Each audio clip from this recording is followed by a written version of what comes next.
What's going on, people? We are Tottenham TV, back here for another Tottenham update, and we really are. The clock really is ticking down on this transfer window now.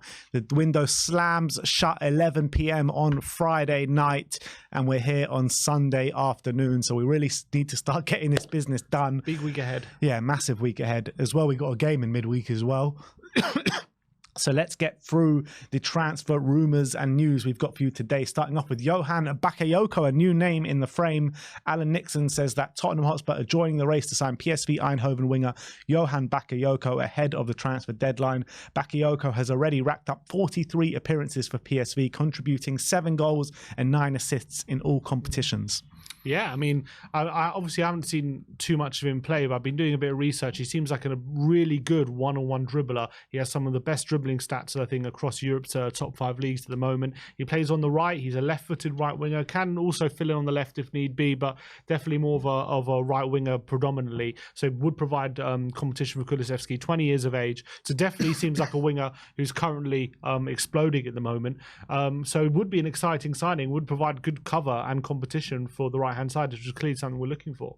Yeah, and he's a young player, 20 years of age. He has been linked with big clubs in the past, Napoli, Liverpool, Manchester United.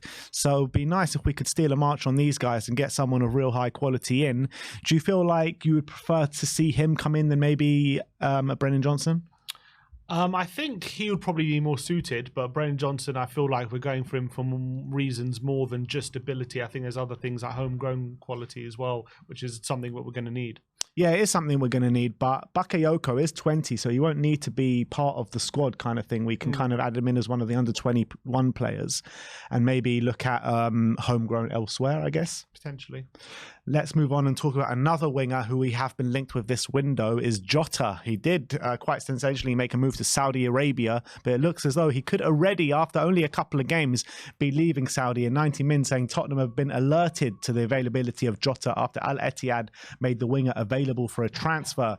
Jota contributed 54 goals and assists combined in just 83 games in all competitions for Celtic under Ange Postecoglou, and he was a key cog in that system last year for Celtic. Yeah, he was like a goal and assist machine under Ange Postecoglou, and he was one that obviously was naturally linked to Spurs as soon as Ange made the move, and people think we were going to go for him. We've got Solomon now. Perisic is there. Son's playing on the left. He does predominantly play on the right, the left. Sorry, Jota. So whether this is a move we make in this window, look, remains to be seen what is going on with this Saudi club, because there's definitely seen something wrong at the moment. It seems as though for some reason it's not worked out and he's looking to move. There's a lot of rumours flying around about that. Is it one that I see Tottenham look, maybe we get a good cheap deal, maybe we go for it, but I think we're looking for someone who's more naturally on the right, so I don't know if it's one we're going to go for in this window. What has happened to him in Saudi? I just don't get this. What's going on whatsoever? No one's really confirmed the reason, so it's very odd why all of a sudden I don't think he's even played a game and all of a sudden he's looking to move. So I don't know what's happened there. Something must happen to him in the club. Yeah, very strange. Let's move on to Brennan Johnson. Jay Percy saying that Tottenham are set to move for Brennan Johnson this week as Forest push for the 50 million deal. Matt Law saying that Tottenham could offer a cash plus player for Brennan Johnson. Davinson Sanchez and Brian Hill likely to be 2 players who could be part of any deal. Johnson is rated at 50 million by Forest, but Spurs hope to offer 40 million plus guaranteed instalments will be enough. Yeah, I mean, that would be a good deal, I would say, from Forest's point of view. From Tottenham's point of view, I would say we are probably overpaying a bit for him. But the potential upside could be very significant. Obviously, he's a homegrown player who can fill in up front, can fill in on the right. I do think he can be a good fit for us, but I don't think he's the perfect fit. I think you'd have to do a lot of work about his one-on-one dribbling and taking people on and using his pace more effectively than maybe he does. But clearly he's a player with high potential. Clearly he's a player who's still growing. He's only had 1 season in the Premier League and still got a pretty good goal return. So I do think he's a player who would be a good addition. But I do think it might take him a bit of time to kind of adjust to how Ange wants to play. Yeah, I kind of agree. I do believe in his talent, and I believe in what he can bring to this Spurs team.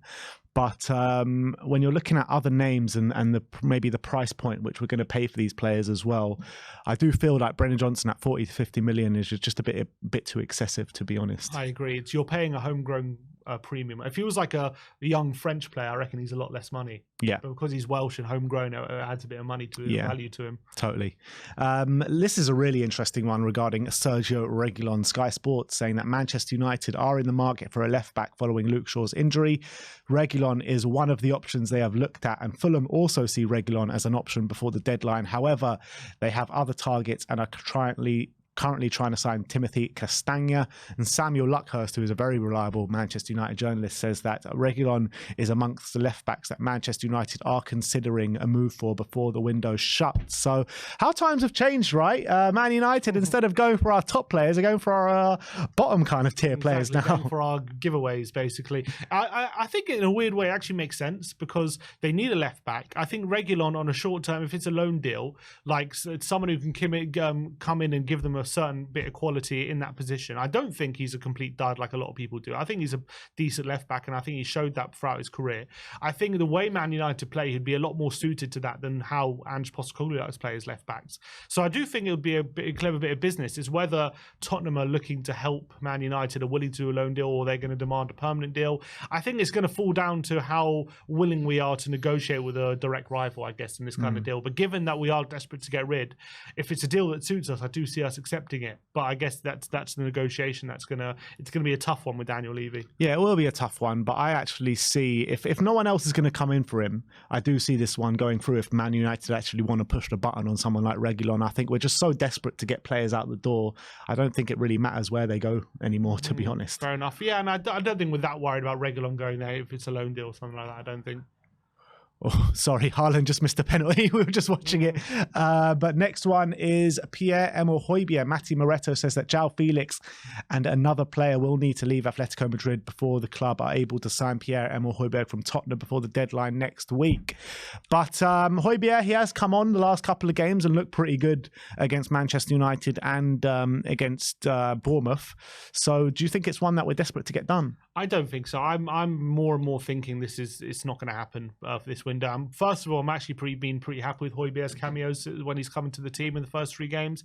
It seems though he's doing pretty good, so I'm not disappointed with that. I've always said I think he's a good player, and if we don't get the right fee, I don't think it's worth selling him. And I think Atletico at the moment don't seem to have the cash. Obviously, a lot of the deals they were hoping to have fallen through, so it seems as though it's more and more likely at this point. I think it's fairly certain, I would say at this point, that Højbjerg's staying, I reckon. This role that we've got Højbjerg playing in with so many other midfielders ahead of him in the pecking order at the moment, is this a role that Højbjerg wants to stay around for? Probably not. I would say if push comes to shove, if the deal's there to be done, he would rather move. But we would rather sell him. But at the moment, they don't have the money, so we can't sell him to no one, can we? Yeah. Can he? So it might be a role that he would rather not do. But I do think he's professional enough to give 100% whenever he's called upon, and especially given the good feeling there is around the training pitch and around the group at the moment. I don't think he's going to want to ruin that or anything. So yes, he might be a bit annoyed with that he's at the moment got a bit part role, but I think he'll do it to the best of his ability. Yeah, I completely agree, and I really liked his cameos so far this season. And last but not least, let's talk about Hugo Lloris. As Gary Jacob from The Time says that Tottenham are considering terminating the final year of Hugo Lloris's contract so the goalkeeper can find a club as a free agent after the proposed move to Napoli collapsed and Lazio has collapsed. And you know what? I think this is something that is not going to be a surprise to most people. I think he's done his time here at Spurs. He's done it really well. Great servant to the club, and it's time to move on. And if we can't agree a transfer for him, it's probably best for all parties to just terminate that 1 year left. Yeah, you don't want him hanging around the training ground as after being not stripped of the captaincy, but obviously he's expected to move on. So we've given the captaincy to someone else, and although it's kind of awkward that he's still kind of here, I think it's best if he can't find a club, you terminate his deal, and then we can just all move on for the situation. I don't think it makes any sense keeping him for a year when he's probably not going to be on the bench or anything like that. I don't see the benefit of anyone for him staying. So if we can agree a deal to cancel the contract, I think that suits all parties. Yeah, totally agree. So that is your Tottenham update for today. Hopefully a lot more news to come out over the coming days, seeing as there is really not long left to go of this transfer window. But thank you everyone for joining us today. Like, subscribe and comment. And as always, come on you Spurs.